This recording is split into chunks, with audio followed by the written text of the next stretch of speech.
ఆగండి. తెలంగాణ స్టైల్ చేపల పులుసు చేసుకుందాము.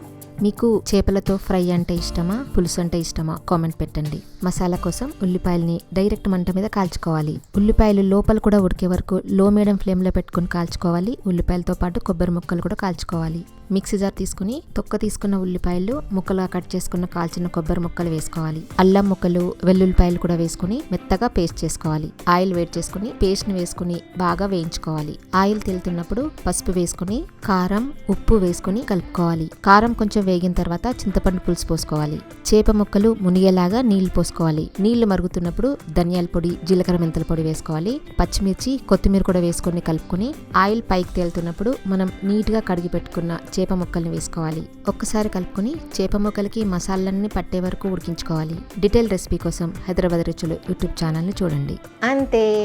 నచ్చితే లైక్ చేయండి, షేర్ చేయండి, ఫాలో అవ్వడం మర్చిపోవద్దు.